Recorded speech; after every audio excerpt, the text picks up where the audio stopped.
What's up guys, vítam vás u môjho nového videa po 8-9 mesiacoch na tomto YouTube kanáli. Chcel by som sa venovať teraz pár mesiacov, možno týždňov mojej hre, kde budem vlastne dávať videá ako linky moje.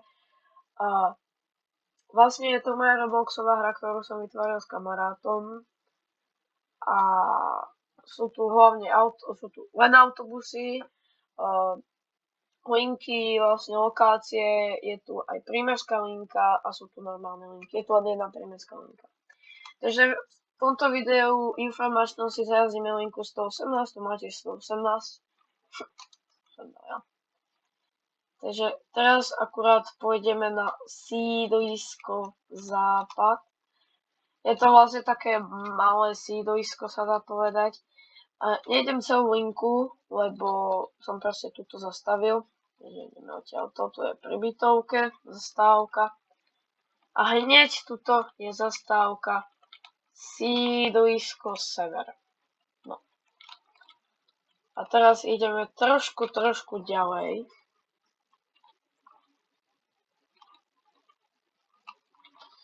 Tuto trošičku. Tam je železničná stanica, tam ešte nič nevedie, ale plánujeme tam, že tam bude linka 17, alebo niečo také, nejaká linka.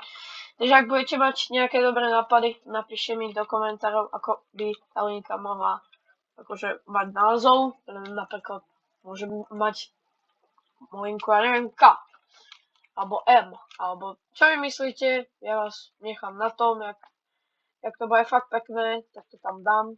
Lebo ešte, ak máte nápady na nejaké zastávky, tak napíšte. A ak by ste sa chceli joinúť na náš Discord, tak vám ho dám do komentára. Je to len na jeden deň, takže akože jeden deň platí ten invite, ale ja to budem vymieňať. No a ak sa chcete stať vodičom tuto u nás, musíte mať vodiča, ktorý si vyrobíte ľahko, pomerne. Každý deň je nábor. Zatiaľ je tu jeden vodič, lebo vlastne ešte nikto, vlastne len zo známych, ale ešte tu bude, že 8 vodičov, takže dokopy by to malo byť 9-10 vodičov zatiaľ, akože my dokopy. Takže ak budete chcieť, tak sa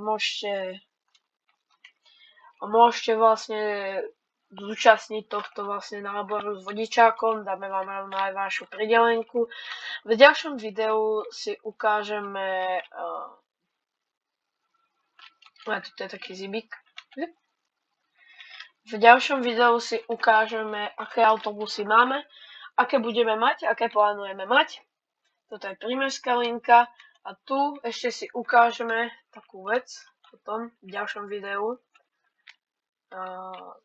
Toto je fakt len také informačné, nejdem tu celú linku aj s konečnou. Máme základná škola, potom si na budúce video ukážeme jednotku a to je konečná. Dobre, tak ja vás pozdravujem a majte pekný deň. Čaute.